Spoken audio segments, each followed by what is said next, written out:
You're listening to the Breezy Moms podcast on Digital Stream Radio. Hey everyone, you're listening to the Breezy Moms podcast, a weekly show.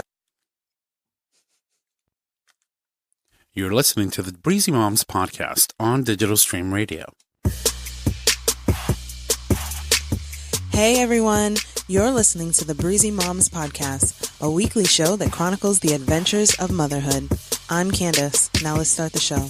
Hey! Hey. How you doing? I'm good. How you doing? I'm feeling good.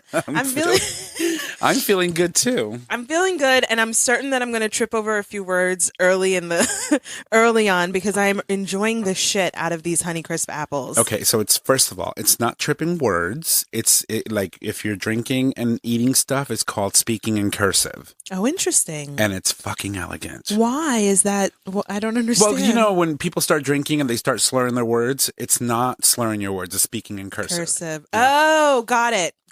I'm a little slow. I'm a little slow right now because I've been drinking. I've been drinking. Plus, Not like that. It's always good. So how are you, Candace? No, I'm good, but I want to stay on these Honeycrisp apples for a minute because I just learned about Honeycrisp apples like 3 days ago, and I have never been so obsessed with it, with a fruit, with an apple. Like, I thought an apple was a fucking apple, okay? And I kind of got into Gala. I was like, oh, it's your easy run-of-the-mill, mid-lane apple, Gala, right? Because I really feel like Red Delicious is a little bit too sharp for me. I'll enjoy them, but the skin is a little too thick. I mean, you didn't come here for a lesson in apples, but I'm going to tell you that I know about apples, right? And I didn't know about... I'm literally passing the plate around. Passing the plate of apples. I didn't know about Honeycrisp until I got them from Aldi a couple weeks ago, because I've only shopped at Aldi like 3 times. And so I just learned about them, and in 2.5 days, we ate a whole bag of apples. Meanwhile, the weeks before, apples were going bad in my house, like on the regular. And now we can't even get through a whole weekend with a bag of apples. So shout out to Honeycrisp. Seriously. Like, we need to find out where there's an orchard. Yeah. Where we can buy these here locally, because I would go and then do apple picking. That's a good point. Because the regular apples that we have here are not really that great. Yeah, just regular. I mean, like I said, Gala just feels like your regular run-of-the-mill apple that I'm kind of okay with. Because sometimes Granny Smiths are a little too sour. You know what I mean? But anyway, sometimes you find something good. I mean, we could be talking about chocolate or burgers right now. And I feel like apples, if there's one thing for me to binge on right now, apples are okay. I was trying to keep it healthy for you ladies. I appreciate it, because I definitely brought spiked eggnog. So it's a good balance. So here we are. It's Wednesday, right? It is Wednesday. We had to switch up the schedule. Cursive. We had to switch up the schedule a little bit, but I wanted to make sure that the episode still came out on Thursday. So here we are, a day early instead of a day late. I think that's better. Yeah, and we're still streaming on Digital Stream Radio, right? That's you can true. catch the live feed for those that are listening. And actually, I'll post something on the Facebook page so people know. And then you can find us all the places where the podcasts live. That's right. Because we're in all the places. And we're going to probably have to do it again in December on the 20th. That's okay. Yeah, so, The people will deal. Yeah, they will have to. I mean, it's holidays are coming. I know. I'm getting booked now a lot for karaoke, right? Oh, because I do karaoke, Yeah. so I have a booking from 4 to like 9 p.m. Ooh. at Post University in Waterbury on the 20th of December. I thought Post was an online school. It's No, got a physical campus? Oh, yeah, they do. Oh, interesting. Yeah, it's still in Waterbury, but they do a lot of online courses. They're really promoting heavy the online opportunities for people to be able to go to school. Yeah. So I'll be doing that. Most places are. And it's a paid gig. I'm like, hello. Right. Ooh, fancy. A very good paid gig. Ooh, So I'm I love it. Yes. I love it. Yeah. Make those coins, That's Tom. right. Somebody's got to pay the mortgage on this house. It's amazing. So Treat tonight. We have an in-house. I want to call her a guest, but I was like, She's a co-host tonight. She's a co-host tonight. So Yash is back in the house. Hi. Hey, Yash. Hey, Yash. How are you? Good. Enjoying the bacon. I So Tommy's really treating us really well tonight. Grapes, Gouda with bacon, Honeycrisp apples, some other cheeses. I don't know. Was that cheddar? I don't Yeah, know. the white cheddar, And orange, then yellow. Yellow.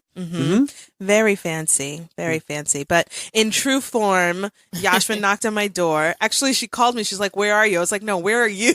She's like, "Oh, I'm at your door." I was like, "I'm in the car. I'll be there in a minute." And so she came to my house to pick up something.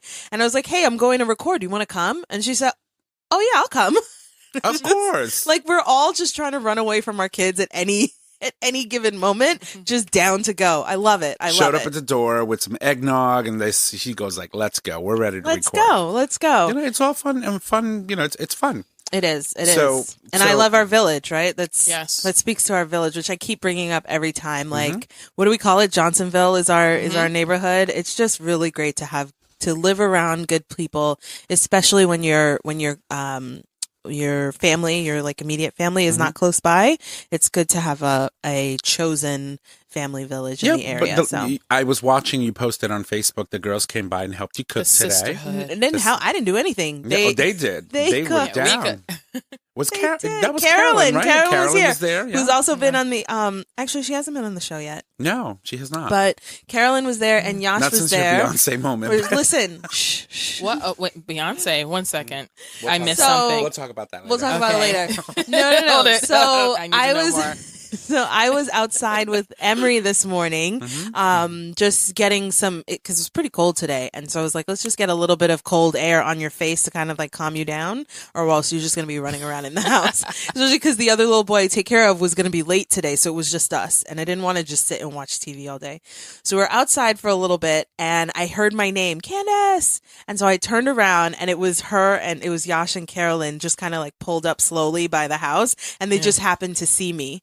And they were making fun because I was all bundled up in like 3 hoodies. And so I turned. They were casing the house. They were. knew exactly what they were coming to. We do. looked. We were like, the garage is open. Wait a minute. That Let's means wait. she's there. You hear any kids? No. Okay. Right, let's cool, just because there's wait a only minute. one. And then Carolyn like rolled the car back, and we looked out the window, and you turned around. And you were like, "What are you doing?" And they said that I look like a kid on punishment. Like I look like a little kid because I had my hoodie on and I turned around and it's only half my face was showing. But I'm going to take it because when you're like the little sister of the bunch and you look like a kid on punishment, they show up at your house 20 minutes later with food. They came with like a Jamaican brunch fest. We actually went to the market because we didn't want to go back in my house. Where there was food, because there's always food at Yashmin's house. We went to the supermarket. We bought some plantains, some ripe plantains, some ackee, biscuits, tons of onions. Johnny cake, Jamaican Johnny cake. Ackee. Yeah, that's ackee. Which I didn't know came in a can, but it's pretty cool.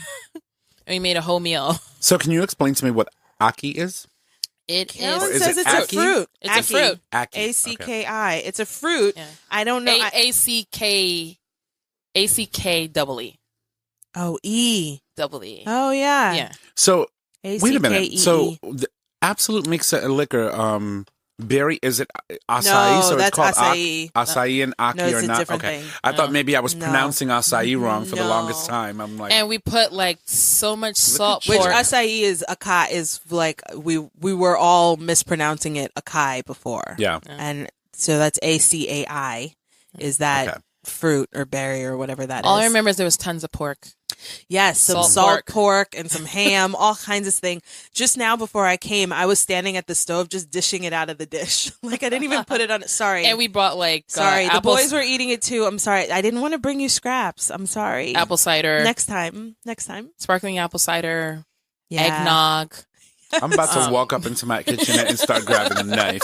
Some people are about to get cut up in this show. And then like before it came down to our house, I had made like lamb, like Well, a she big didn't bring pot lamb of to my house. But it was That's the tomorrow whole, for breakfast. The whole point was that sometimes your girls just show up and they show up so right. Because the worst is when people show up unexpected and then you feel the pressure of like, oh shit, there's nothing in the fridge. Like, what am I, like, I'm a terrible hostess, but I didn't know you were coming. Like, how am I going to do this? And as a sidebar, I'm trying. sorry, I am aspiring to be the kind of homemaker where you can just show up at my house and food just appears. Because my friend Isabel, who was here a few weeks ago, her mom is like that. Just, we're like, you didn't know we were coming. Where did all this gourmet shit come from?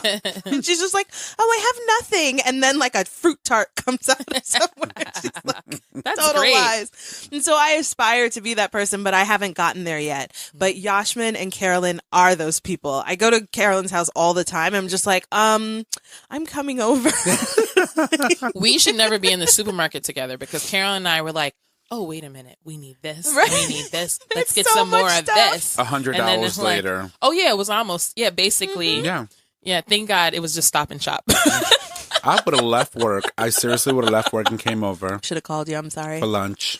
I'm sorry. It was a full house, but it was really, really cool. It just reminds me, I talk about this all the time on the show, to make sure that you have people, right? Like you have either family or I feel like a chosen family works a lot better than regular family, but just have people and people who recognize, right? Like I must have looked pretty sad and cold. Right? No, Be honest. we were casing the place. I got a feeling that that was their plan all I along. know, but I know, all in jest, but in serious, like your friends see you, and especially mom friends. When you have good mom friends, you can always see when they need, right? Carolyn was talking about someone who came to her house, not even a real friend, but just like a person who came over and just started bawling, like she just needed a place to let go. I feel like everyone wants to be strong, and pretend like they don't need the sisterhood or the brotherhood. Like you need people. You need people. And people always want to pretend like, well, not pretend, but they're always too busy, or they don't, or so-and-so, like they don't want to help when people ask for help, right? Yeah. And then when that person who was asking for help does some shit that is terrible, then people are like, oh, why didn't you ask for help? It's like, I did, and nobody was listening. Yeah. So it's really, really, really important to ask for help when you need it. Surround yourself with people who care about you, and try to like realize that you can't do it all. 1 kid, 2 kids, 5 kids, like either way, it's a lot. Maybe no kids. I don't have no kids anymore, so I don't remember what that was don't like. have that option. But speaking of kids, I know we skipped over them. Let me ask you. I'm listening. How are the kids? They are good.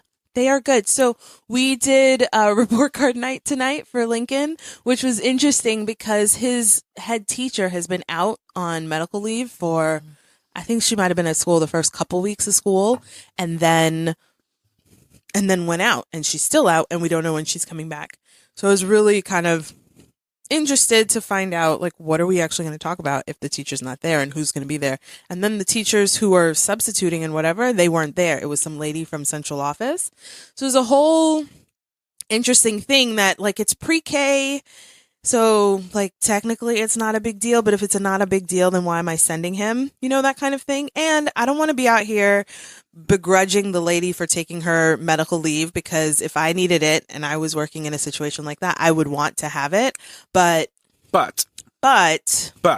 talking about your kid at school, if you are a professional, right, and you are taking care of other people's children, and you are responsible for somewhat measuring their ability to learn what you're teaching them, you should have some sort of records that any other person could step in and say, well, there was some concerns here. Yeah. But he's doing fabulous here. Right. But it's hard because she went out the first couple weeks of school. So she really wasn't there long enough to really have any of that. So it really feels like these subs and paras have been teaching him most of the way and probably know him better than the head teacher. So why wouldn't they be able to document what it is that they think? No, they did, but they aren't the people that I was talking to at report card night. Yeah. But that's what I'm saying. It's right. Like, well, because they're not required to be there after hours, and they can't make them. They're in the union. They're substitutes, whatever.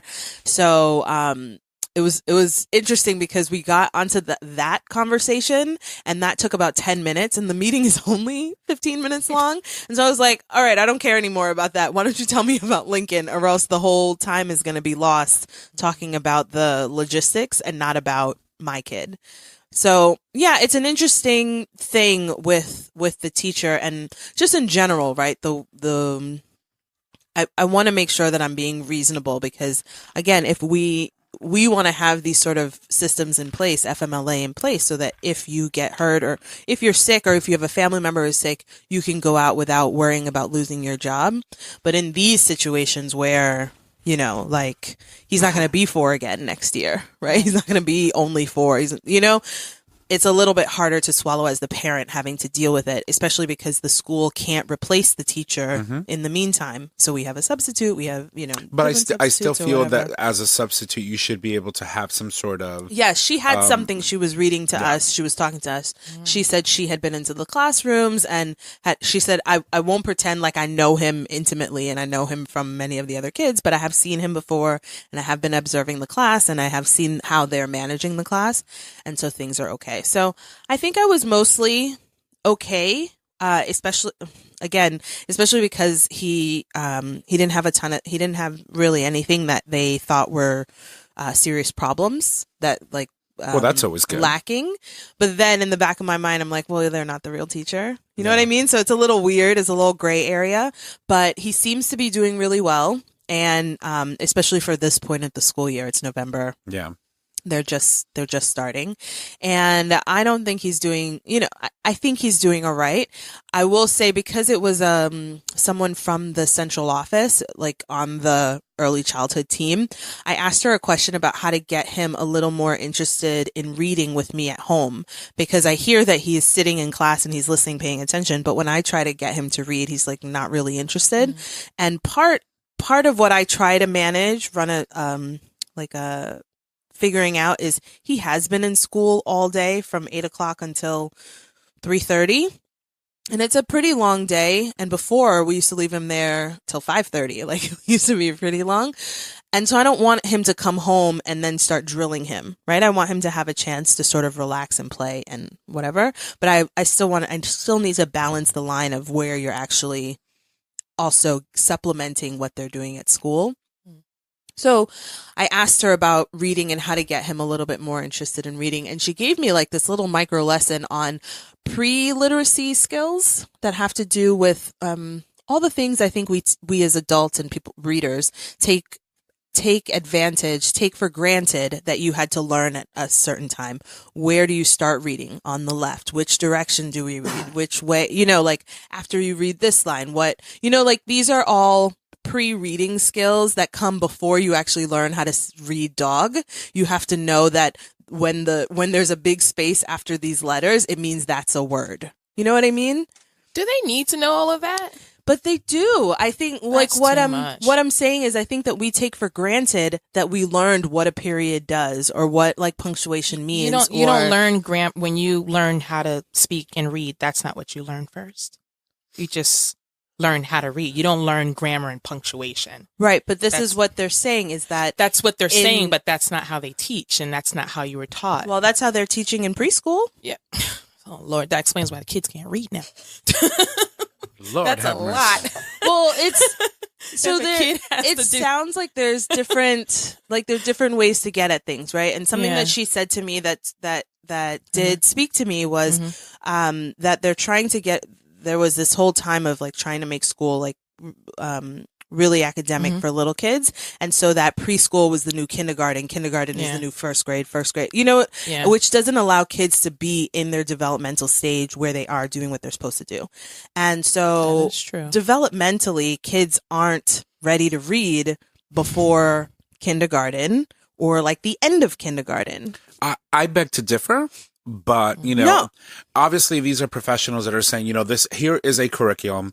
Based on this curriculum, your child can either read proficiently or can't, or has assimilated the information we're trying to teach him.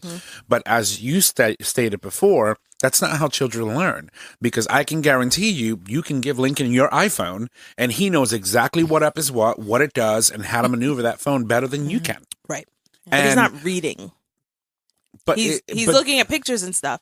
But that's also part of reading, no, right? I get it. You learn to associate the look of a letter, right? You know that the T goes like this, or that the I carries a period, right? And you learn to identify these things visually first before you move into understanding what the vocabulary behind it is, or what the. But that's exactly what I'm saying. The lady is telling me The what you're saying right now is exactly, maybe I wasn't explaining it properly, but what she's saying is that there are things that you have to understand about reading before you learn how to read. And sometimes when we're so focused on getting kids to read as soon as possible, we kind of put the cart before the horse. Yeah. And you skip right to like, what is DOG? Like, how do you spell, like, you start like drilling them in that way. And that's the problem with the present school system. So they start the kids off with sight words. Mm-hmm. And they expect for them to learn the sight words. And if you don't, I guess it's like 50 to 100 sight words. And Right. if you, Which is by memory. Yeah. And if you don't know them, then they say, oh, your kid doesn't know how to read. They need to go to remedial. But that's not how I learned to read. I learned how to read with phonics. Right.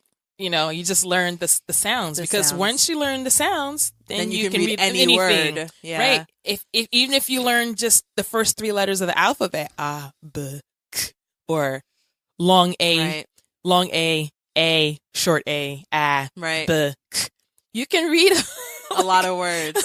You can start with that. Yeah, so that's, and it should be fun. Yes. I think the problem is that they took teaching out of the curriculum, and teaching was a calling. Mm-hmm. You had to want to do it, and you had to, sing songs and come up with like little games. And there's so many ways to teach kids besides like you sit down with the book and you turn the page, right? And you got to know that you don't have to know it. There's some kids that start to read at 2. There are some kids who start to read at 9. Right. And that does not determine, how far they're going to go. And, they can kind of gauge it, but that's not going to determine. And there's a lot of tools, like even toy companies are acknowledging or jumping on the bandwagon of being able to associate sound with a visual. And they have all these new toys for like kids between the ages of like 2 and 4, and where when you press something, it literally, it's telling you what you're pressing. It's giving you a visual, but it's also giving you an audio. And so children learn to associate that, and they do that naturally. As humans, we and you do have that. kinesthetic learners too. Yeah. Like you can put some I think salt. we're all saying the same thing. Yeah. No, what I'm saying is like you could put some salt in the plate or some dirt and have them draw the letters. And that's one of the suggestions she made. In the in the plate. Well, I think what I'm getting at, and what you're saying, and Tom, what you're saying, we're all saying the same thing, is that there are some things that you are learning that you guys are saying are natural, but they actually still have to be learned. They're not actually, I think at some point we forget that we learned them.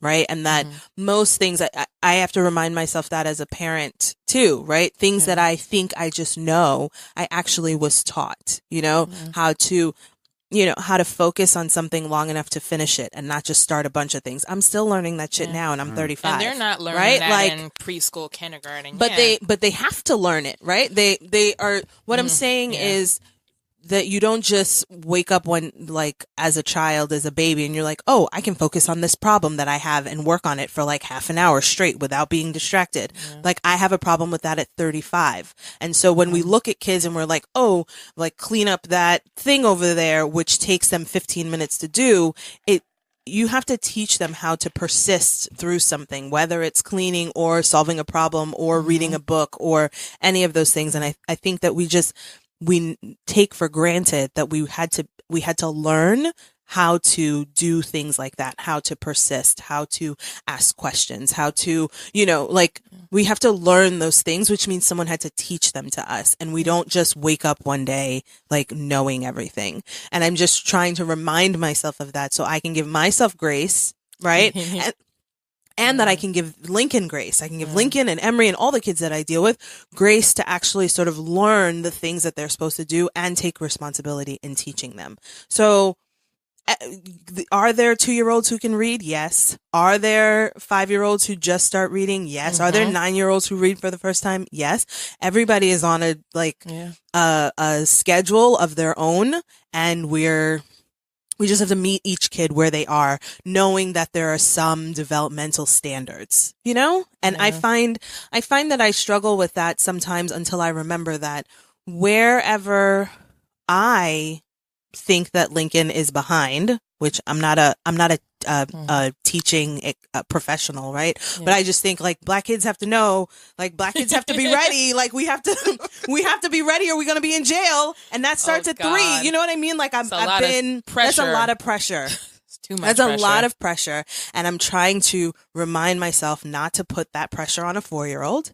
And also, where Lincoln has any sort of delay or developmental delay, he excels in some, like where he has any sort of speech or, I wouldn't even say cognitive. Right now, it's a little bit of speech delay. Where he has delay there, he just learned how to ride a skateboard in a day and a half, right? Like he is so physically capable that maybe his whole brain is focused on what his body can do and not what his mouth is going to do. So that's the other thing is like you have this measuring stick that's supposed to be for everyone. We don't all fit into one basket. Nope.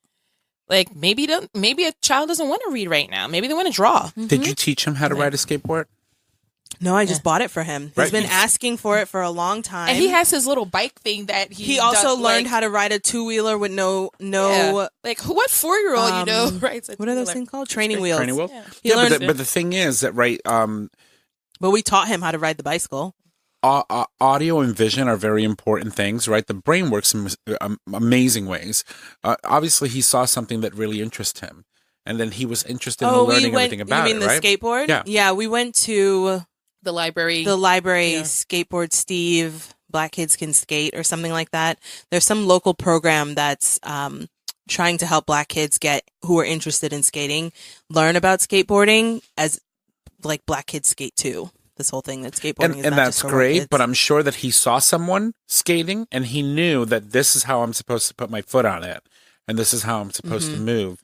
And it's not something that you probably had to teach him, but he already... No, but we went to Skateboard Steve. No, but you have to... I'm listening. Go ahead. So I guess what I'm trying to get at is that when there's interest, regardless of where your deficiencies lie, you find a way to make it work. Right. And the body does that automatically. The brain does that automatically. And so although we have curriculum, a child is completely capable of learning without having a structured curriculum. The brain is designed to do that naturally. Right. To pick up from your environment, to mimic what you do. That's why they say parents at around the age, anywhere between the age of 1.5 years of age, between that age and 3.5, 4, children everything. Are like sponges. They're mimicking, they're watching you, and they're learning even when you're not teaching them anything. So the idea that, as you said, someone can measure someone's proficiency or knowledge based on a specific curriculum that really doesn't fit every child is, to me, kind of backwards. I know, because they're not testing on 2-wheel riding right now. No. You know, he's got that. Like, he did that from last spring. I mean, I understand that these are government funded, school initiatives that require that they follow a specific curriculum, but that's not the only way. Another thing is, like, when did the federal newsletter go out to all the parents stating that preschool is the new kindergarten is the new first grade, like everything has been moved up by a year or two. Like I found that out last year too. I mean, should have. That was the case. I want to be done in 11th grade. Right. I was talking with Noelle's preschool teacher, and I'm like, why do I feel that this is like really advanced? I have older kids. That wasn't a requirement 3 years ago. Right. And she told me, oh, they moved it. I said, but when did the newsletter go out? They didn't say it on the Weather Channel. Like, let us know. Hi, guys. Today, nationally, we're changing the school system. And so now your kids are required to know this at first grade. Right. They're, like, it would have been nice to know. I always feel like I wish they would give us the blank version of the report card at the beginning with all the folders and all the papers and stuff. Well, they do have, they if you go on, which I feel they should give you in the hospital when you give birth instead of just the little free book. They should tell you to go on the government educational website, and there is a list of what you're talking requirements. About, the requirements. Right. Yeah. The problem is you don't find that out until you enroll your child in school. which is kindergarten, really. Even here that we have pre-K, I just got the report card, and it's going to be the same report card they use for the next 4 report card cycles. If they had given me that in September when I signed in with all the other papers that I threw in the garbage, right, I would at least know what they're looking at, so that when we're at home, we can start looking at some of those things. Like, maybe I won't harass him about all of them, but some of the things. Not that I find out now that these are the things you were looking at, and here are some deficiencies, and we could have been doing that stuff at home to supplement what you're doing here. And, oh, by the way, my favorite is one of our neighbors was like, his kid got red-shirted, which means held back, is like the new term for hold back. Hold on. So, his kid got left back in, I think he did pre-K 4 again, a second time. And it was a couple different reasons, but one of them was he didn't know how to, cut with scissors, and he didn't know how to use tape properly. You know, like he would just pull all the tape, and dude's like, he's been with you for 10 months. How come you didn't show him how to pull the tape? That's ridiculous. First of all, you mad at me? Is it a requirement for a child to go through pre-K before they can go into kindergarten? No. Okay. No, not here in New Haven. Here in New Haven, we have pre-K 3 and pre-K 4, which are 2 full years before kindergarten. When all the neighboring, like Hamden, starts at 5 at kindergarten. But pre-K in New Haven is I would say a mix of 2 things, like school readiness, quote unquote, and also everybody being excited not to pay for childcare anymore, because it's if you get into the public school system. And I feel like they actually should not be teaching these things in preschool.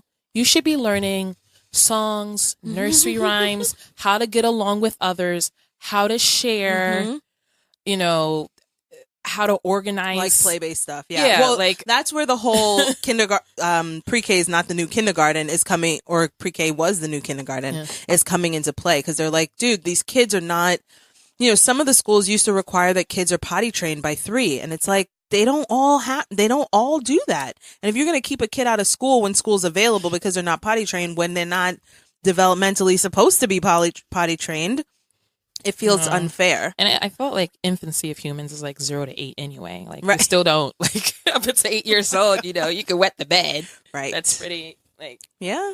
Come on. We're still going through it, and I'm just like, I drank out of a bottle until I was 7. Oh my. Yeah, they're putting too much pressure on the parents and on the kids. Right. I was wondering how I got so good at sucking. Listen, this is not that show. I just had to insert that in there for shock value. Of course you did. Lord. Just a little. So anyway, that was tonight, and that was a little sort of, you know, and I think so when James and I left, I was like, hey, what did you think of that we had like this little micro lesson from this woman from central office on how to engage him in reading, right? Like, how to make it so that it's a, like a back and forth with him when you're reading. Because what I said was, I'm trying to get him to read with me and he's not interested. And so she's like, if he's not going to listen to you read the story, maybe he will engage with you on the story in like playing a game with identify this letter or this word or this punctuation or where should we start? We ask him questions, like just getting him to engage with you around reading. Here are some ideas. And James's reaction was like, that's bullshit. That's not going to help him read. And I was like, at his age, he's 4 years old. Like Noelle's 4 years old. So guess what? She doesn't have to be sitting. She could be jumping, screaming, throwing her body against the wall, cutting her Barbie's hair. If she can open up the book 1 or 2 pages and look at the picture and tell me what she sees in a picture, that's a big deal. Right. Okay. And that's just what the lady said to do. The ladies, no stress. The lady's not saying we have to do all of those things on day one. She's saying, if you ask me the question, here's what I'm telling you, the long list of things you could do. And so, like, I'm appreciative of it. I feel like sometimes the immediate reaction is like, what? That's not how you read. He's not going to learn how to read from that. And I was like, again, he's 4. We shouldn't be jumping to he needs to know how to read. You know what I mean? And I try to check myself on that all the time. Like, stop harassing yourself and pressuring him on knowing how to read when he's 4. Like, relax. I don't even remember when I learned how to read. It probably wasn't 4. This is automatic when you decided you wanted to. I definitely didn't learn how to ride a bike at 4. I think I was like 8. So, Everybody's got their own strengths. So that was Lincoln. Emery's good. Emery's his own person. Did I tell you all last week that Emery, when I tell Emery I love him, he says okay? Did I tell you Yeah, that? you did. Yeah, that was last Yeah, I week. remember So there was a lot more of that this week. And he's also like deep eye rolling me sometimes. I'm just like, dude. He's like, a mini you, though. He You're like, really he does the under eye is. look. He really is so rude. It's so rude. No, he's not. But I love him, and he's great. And today at the report card night, he was entertaining himself in the classroom. I look over, he's sitting at a desk at a computer, pressing all the buttons on the keyboard. I was like, look at Emery over there making deals. We got to keep an eye on him. Have to keep an eye You on just him. never know. But now that you know what Lincoln is going through and what the school system is sort of kind of expecting of him and had that conversation with the teacher, are you planning to do anything different with Emery? So, interesting question. I don't know. I mean, I try to organize my program at my daycare around play. And I'm going through some professional development now. And the thing we're going to work on is literacy building, like literacy for building language.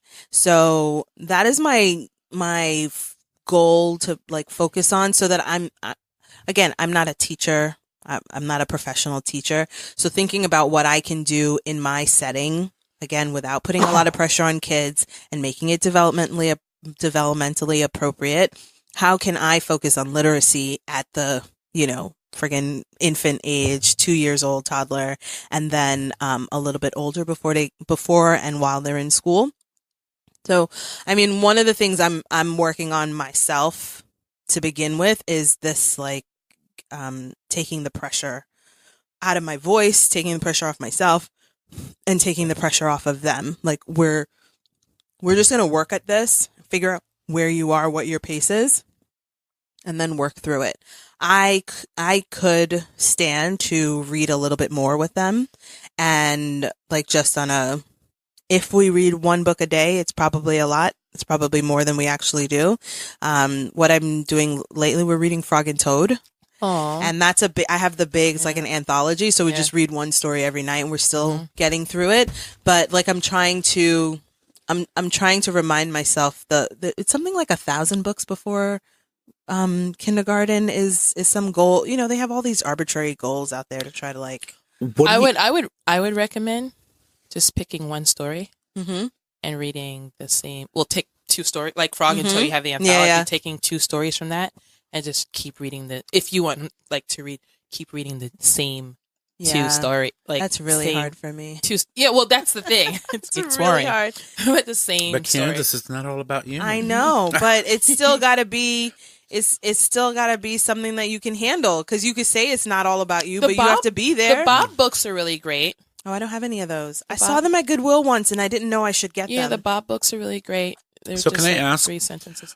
Do you have any sort of like, when you read books, you read physical books? Mm-hmm. So you know how kids love TV? Yeah. Can't you just like mirror your phone? Right, buy the children's book on your phone and mirror the phone and show it on the TV. Yeah, you don't actually. You mean like a video of a book, or you mean like the words on the screen? No, like the words on the screen. Like, right, I'm going to open iBooks. Oh, okay. So you mean just because they like to look at TV, just put the words on the TV? Yeah, well, maybe you're going to actually put the entire book on the TV, right?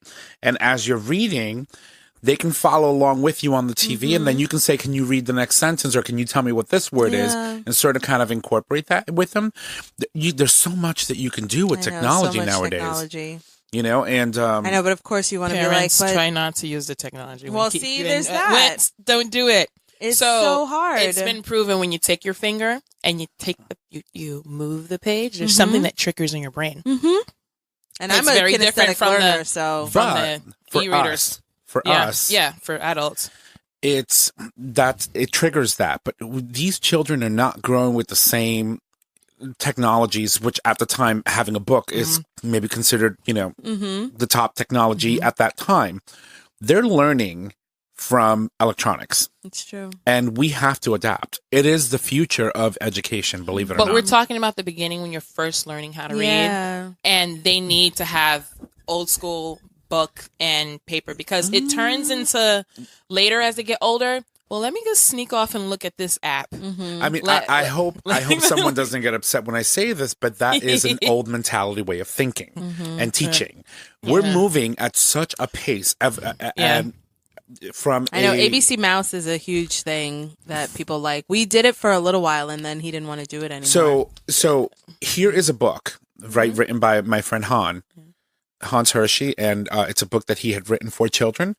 If you were to stream it just like this, I'm doing right from my computer to your TV and read with them, they would literally watch it and also follow you. Yeah. And I'm giving a demonstration in the studio like the people who So are on listening. the Kindle, but you have that on the Kindle, on the e-reader, where it highlights each word as it's going. So you can do like But can you stream? So Berenstein Bear, the Berenstein. Oh, I love the Berenstein Bears book. So you can choose the option read for me, and what it does is it highlights each individual word very slowly. So if you physically have, like what you're saying, you physically have the book, and then it's highlighting the word on the screen, and like a finger. Yeah, and it, so it all helps. But I guess the question is, can you stream what you're looking at on your Kindle to I guess TV? There's probably from your computer, from your I can. laptop. I mean, he would be just as happy looking at the Kindle or the computer with it. Yeah, but if you have a room full of kids, it's a really good way to have them all engaged and they all sit there, even if they're just sitting there yelling and shouting words. That's an indication they're acknowledging and understanding what they're seeing. Yeah. YouTube Kids has all those educational videos on there. It's true. It's true. Yeah. That's awesome, though. So there's no lack of information and things that are available. Sometimes there's so many that you don't know where to start. And for someone who doesn't know where to start, or because you're like, we're all just trying to figure this out together. And I struggle with feeling like if I can't do it perfectly, then I can't do it at all. And sometimes good is good enough. You know what I mean? And I'm trying to learn that. And for some people, if you get so caught up in there's so many dusty ass smart boards in public schools right now because it's like the new technology and it can do all of this shit. But who's got the time? They don't actually give you any trainings on how to use the shit. They don't actually give you time to learn. Give it to a 2-year-old. How to use the thing. No, I understand. But what I'm saying is that sometimes when you think about all the steps that you have to figure out how to do that, then you stop yourself before you even start. So if you want to start small, or if you're already doing this kind of thing, using Kindles, then extend the Kindle to your kid. If you're already using things on YouTube, extend that to your kid, because my kid's on YouTube all the time. The thing that I just learned how to do, it just occurred to me to do was I looked up a video, Room on a Broom, around Thanksgiving, Halloween time. And Lincoln was really interested in watching that. And so that was, some woman was reading it. I want to say the words were on the screen.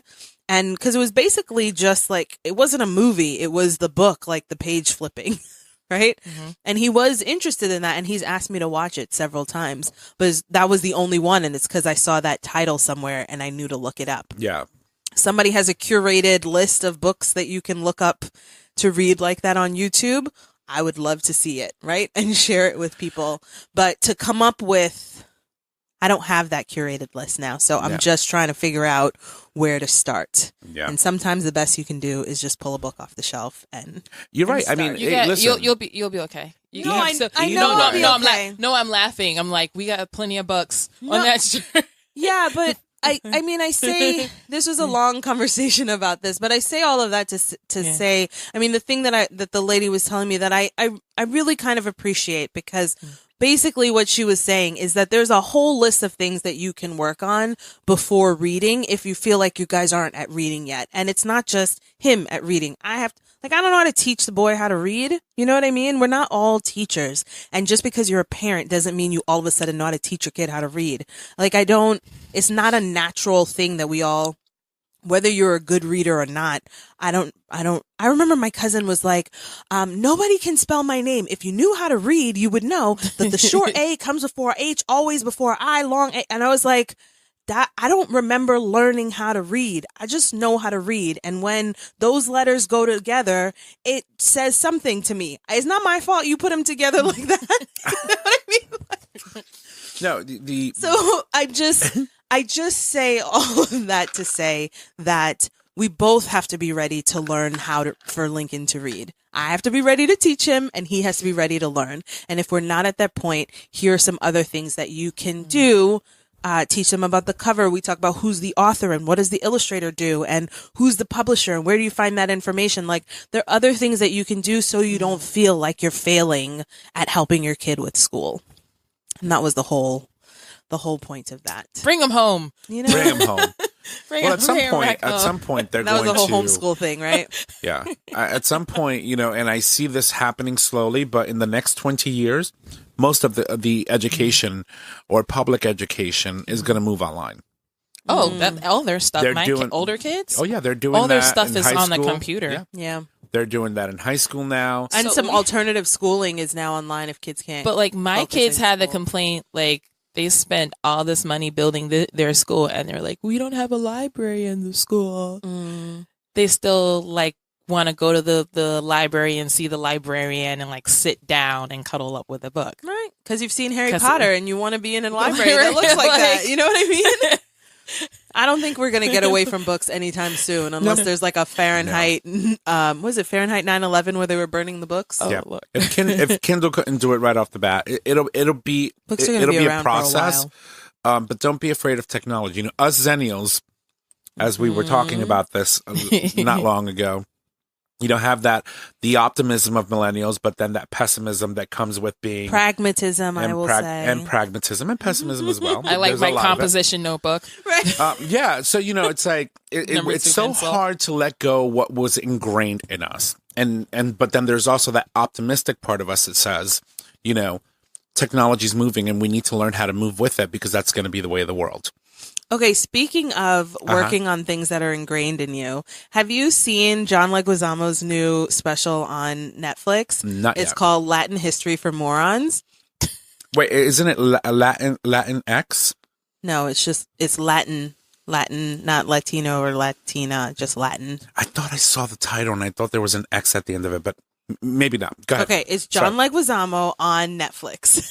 And so I just watched it the other day, and the whole premise is about unlearning everything that you think you know about Latin history and Latin from North, Central, and South America and the indigenous people, and the fact that there's so much history that we think we know about North and South America and Native people that does not include them at all, or only includes them in a negative, weak way.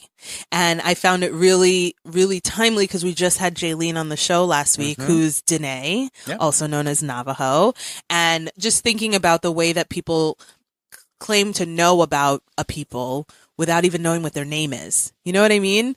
And so his whole show was based on his son is being bullied at school, and he's like, I'm John Leguizamo. I pay for you to go to a fancy private school so that you don't have to deal with shit.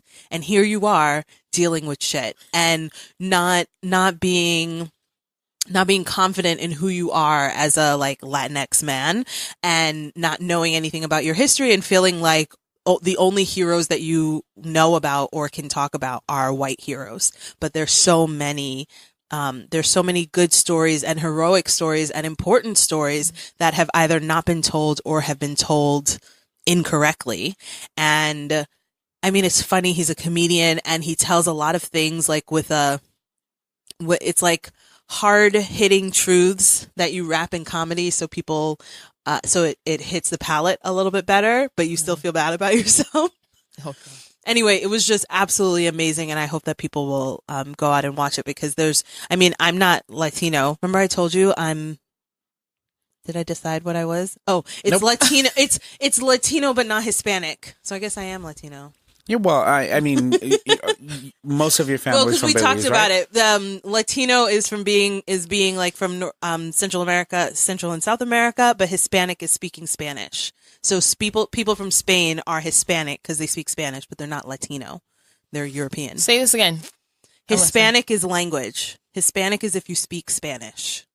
So people from Spain speak Spanish. They're Hispanic. Well, technically, all of Latin America except and Spain, Brazil. except Brazil and Belize, I believe. Oh yes, Belize speaks English. And Central speak America, Spanish. So they can take the term Hispanic and have it apply to them, but any Hispanic that has so you can be born- Latino and Hispanic, Yes. but you don't have to be Latino to be Hispanic. Can you still be Latino if you don't speak Spanish, but you? I know it's have so weird. You got Latin American roots. It's so weird. Yeah, well, I mean, it's if so you're weird. Well, that's born- what I am, right? Like, if you're born of Latino parents or parents who are Hispanic and speak Spanish, you're still Latino. Yeah. It's just you don't speak the language. So, I mean, it's no different than you. but what if you're saying- born of people who are in Central America and all of Central America is Latino and Hispanic?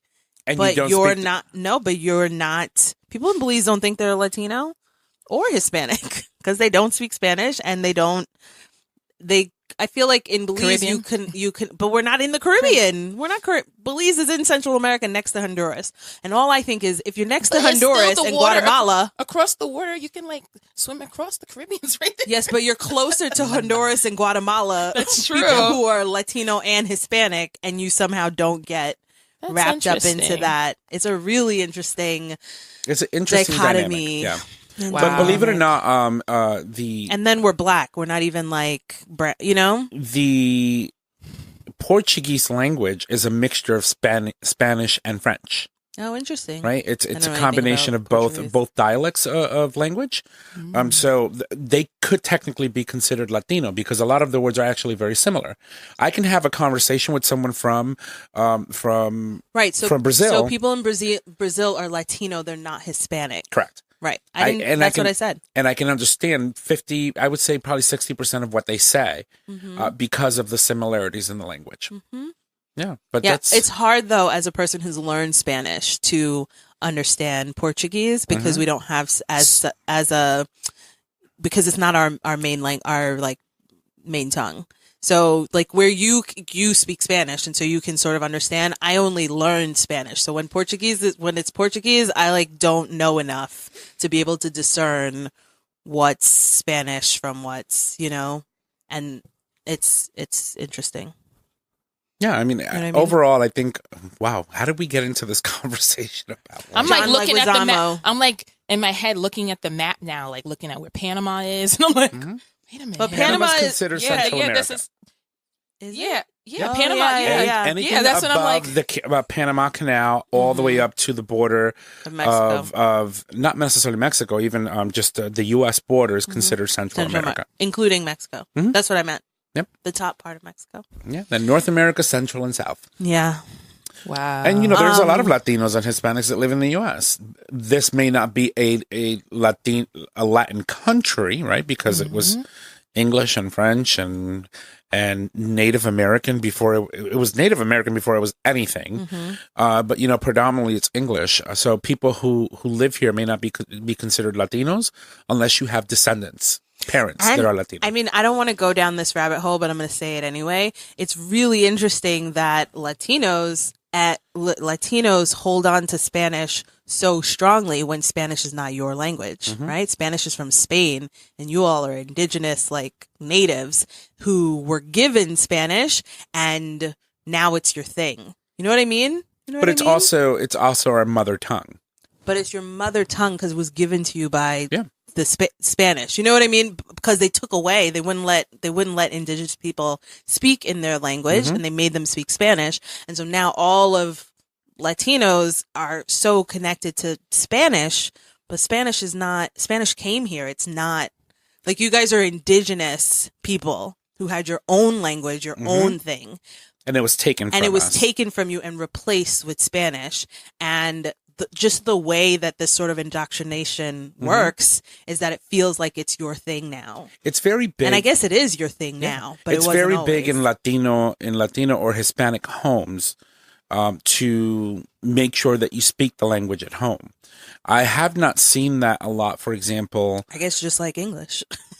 If you live in America or I would say the United States of America, because America could be the entire whole continent, you tend to sort of kind of speak one language at home. When you come from a Latino family, your parents speak to you in Spanish. And so that's the first language you learn before you move into school and learn English or start learning English from your friends, etc. So I think that has to do a lot with what our parents think it's important for us to maintain our mother tongue, even though it's not our native mother tongue. Right. It is now because generations later, we don't know anything different. Right. I totally agree. I'm just saying it's how this works, right? English is not Black people's native tongue either, but we think it is because it's all that we have left. It's what was given, like our native tongues were taken away, and this is what we're left with, and this is all we can do. Depends where you're from in the United States, though. Okay. Because we always, like my family, we get into this because you got Geechee and you got Gullah people down south. Is that like the Louisiana? Yeah, It depends. You have people you got people that speak Creole. You had Maroons from Jamaica and from Haiti that went and stayed in Virginia and the Carolinas. Chicago was apparently built by a lot of Haitians. Parts of the Carolinas built by a lot of Haitians. So, No, I grew up saying Kakamimi. That's Creole. It's not English. It doesn't sound like that in our house. It's In our Haitian house, Creole. Cockamamie foolishness. What is this cockamamie foolishness? The Creole language is a mixture of the indigenous language with French, right? Yeah. Depending which country you're in, because you have Sierra Leone Creole, Haitian Creole, Cape Verdean Creole, depending where you're at. Creole is some term for like mix up of Of an mashup. Mashup yeah, it's is like a probably mashup. But language is important because it connects you to your culture, to your food, to your songs, right, to everything. Like pasteles and arroz con gandules y pernil and all that good stuff. Yeah, That's awesome. Everything will connect me to pork. we're all connected to pork. That's great. So anyway, that was all to say. Go and watch John Leguizamo on Netflix. The other thing I've been watching a lot of is Jada Pinkett Smith's Roundtable, Red Table Talks. Talk. Have you seen that? I saw the episode with Will Smith when he came on. He was talking about his 40th birthday, I think it was. Her 40th. Her 40th. And all the things that he did and how, he thought it was going to be great, but really it was all really for him. Yep. Wow. And she just broke it down for him. And he was just like, I was like, what did I do wrong? But then as he started to really break it down and they started to really talk about it, he realized that in reality, he was doing the party for him and having all these amazing, famous people for him when all she really wanted to do was just do something simple. Or like, look at what I could do for my wife for her special day.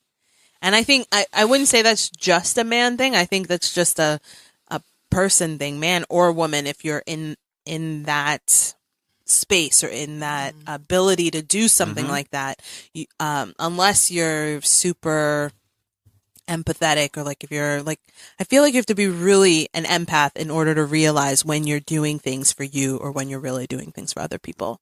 And a lot of times things are selfish. I think it's a natural human state to be selfish and that you have to work really hard to think about other people. Sometimes I have to tell myself to like be less selfish. It's hard. And I love how they admitted that, they were for like a good 10 years, they were in a space that was really just not all there, right? And they had to dig themselves out of that space.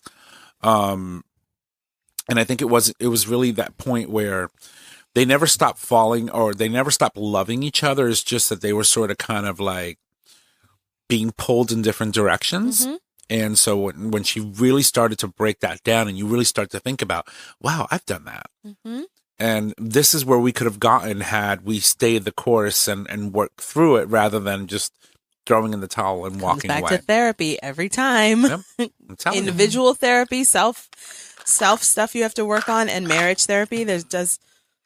there's nothing wrong with your relationship if you go and get help. There's nothing wrong with you if you go and get help. And I feel like we come back to that theme every other week. Well, it's important. We're talking about that. It is important because in the end, that's your life. You know, Yeah. if you stuck around and invested 15 years of your life with someone, there's got to be a reason why you did it. Yeah. You know, and chances are there's love. Love is the reason why you did it. Yeah. So we were talking. So one, I really love that show, and I'm using it as a using Jada and the show. It's like inspiring for me, and also reminding myself that I'm not Jada and I don't have producers. Don't have like a big set and all of that stuff to like that's a real show. She's like she could be on NBC with that shit. You know, it's like a huge production. But I'm really enjoying the show and hope that it keeps going and that she keeps bringing people on. The last episode I saw, she had Jane Elliott on talking about race and the struggles between Black and white women in the feminist movement and just in relationship. And it's pretty good. I mean, I think it's pretty raw. It's still covered up a little bit because I feel like in conversations I've had, it's just like, bitch, please, right? Like it's still prettied up a little bit for television, even though it's on Facebook, but it gets pretty real. You know, her mom is like, listen, I don't have time for it because I remember being told I couldn't do this and couldn't go anywhere. It's not something I read in a book or heard from my grandmother. It was me.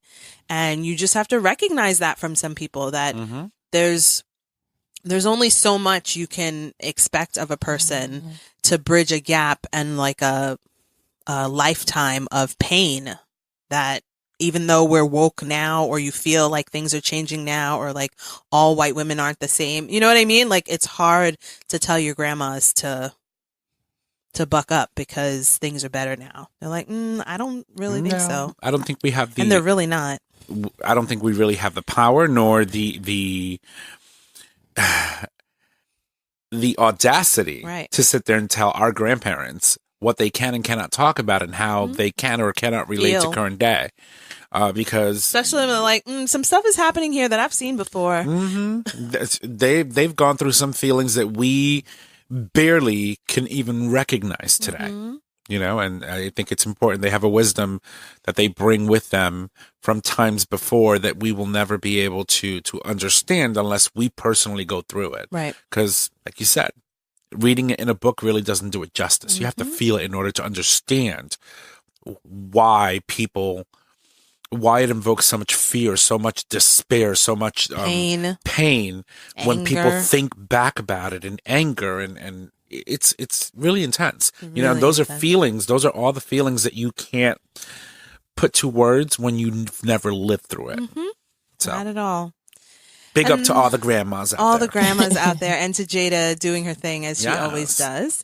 And then along that line, something Yash and I were talking about earlier. So I feel like this is the season for the gigs. James says it's called a gig economy. And I just started using Instacart, which is not new, but it's new to me. And it's literally like some woman, Trisha, got my order on Instacart, went into Aldi, picked up the stuff, and then pulled up to my house in her Toyota Corolla and brought me my groceries, right? And so I was looking into how people are doing all these things. It's like Uber for groceries. You know what I mean?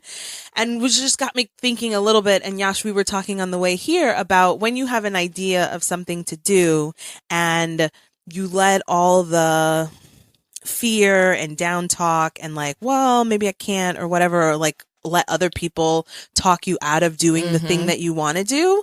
Like you lose out. Only you lose. And especially around the holiday season where people are just spending money left and right. If you have an idea, like go out and do it. Whatever the shit is. Like be fearless. You want to sell collard greens in a jar for Thanksgiving? Like people need collard greens. You need collard greens? Call me. Call Yashman. People are selling food on Instagram. Like Yash, where my pork chops? Okay, I'll get you. Okay. You want center cut or loin? Or I'll take all kinds. Any cut.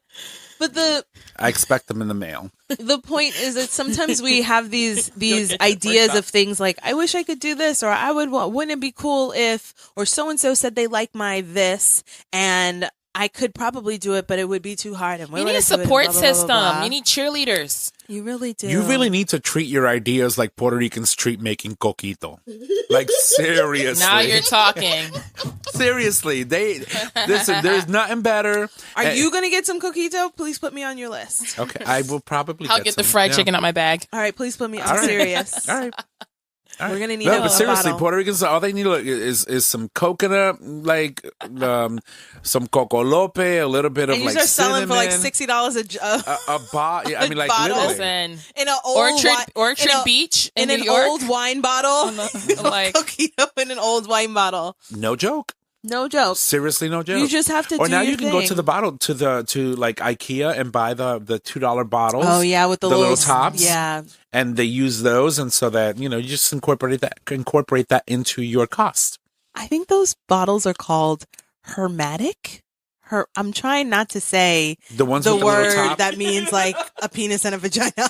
Oh God, we went there. Hermaphrodite. But I feel like those bottles have a name that's very similar. What kind of bottle is that? Sorry, that was a sidebar. No, but that's how you really need to treat your ideas. Puerto Ricans, let me tell you, they no shame whatsoever in grabbing a bottle of Bacardi or a jug and making up some coquito and selling it. How much does a bottle of coquito go for? It depends. Like some people will sell it for $15, right? And 15 or 20 depends. Yeah. Like my friend is now getting adventurous, so he made not only the regular coquito that I always get from him, but he had a cookies and cream coquito, and he made pumpkin spice coquito. Enterprise, man. You just got to do it. You just got to do it. And so that is just like my little thing to you. It's the holiday season, and it's not for anything. It doesn't just have to be the holiday season, but specifically in the holiday season where people are buying stuff left and right. If you have a little idea, just fucking run with it. Even if you only make 5 of the things, right? Make your 5, sell your 5, and move on. Either do it again later or don't do it. So I'm like, what I'm trying to balance between is go out and spend $500 to sell 5 things. Like that might be too much. But if you can in a weekend make your little thing, whatever that thing is, and then make your little coins, like just don't. In this day where gig economy has a fucking name, like I didn't know about gig economy that it had a name, but people have been doing that. Like making coquito is a gig. Making collard greens in a jar is a gig. We just talked about we should start charging people to go grocery shopping for them. Yeah. That is Instacart, right? Like whatever the thing is, this is the time. We're talking about technology. We're talking about like all the different opportunities to do stuff. Like just fucking get up and do it. Just do it, and don't let the like minutia of, I don't know how I could do this, and what would I do this, and then where would I sell it, and who would want it, and blah, blah, blah. If you had 5 bottles of fucking collard greens, I'm sure you would sell them in a hot minute. You know what I mean? If you had them ready to sell, somebody would buy them in a hot minute. If they needed them, absolutely. Yeah. But I mean, listen, so that is my call out for everybody. If you have a little idea, don't let people or yourself, probably yourself is the number one, but don't let yourself or other people talk you out of your idea. Start small and just run with it. That was on my spirit tonight. That was on my spirit. She's going to turn her house into a factory soon. She's going to be making stuff out of her garage. She's going to store all my collard greens. Hey, listen. Well, I mean, I started a daycare a year and a half ago, and it took me a year and a half to start it. But you did it. But you do it. Apple started in a garage. So many things. Apple was one of those. Candace tells me, I'm not an old white man with glasses. But like every time Candace tells me to do something, and I'm like, damn it, I don't want to do it. I don't want to do it. And then like 6 months go by, 7 months, 8 months, and I'm like, okay. Let me just go out and do it. And then I do it. And I'm like, damn it, Candace. Why didn't you push me? Why didn't you make me do this? Like I told you. I already told. I can't tell you any more than I already told you. So last year I was like making collard greens and putting them in mason jars and like giving them out to neighbors. Yep. And I got some, but they were too spicy for me. Yeah.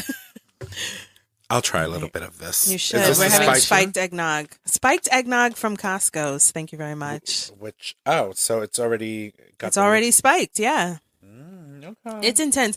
I will say the first glass is intense. After that, it's like, all right. Like, it's not as intense. Like everything else. Right? Like, you're already boozed. Past the bottle. You're already boozed that way. She's past the bottle.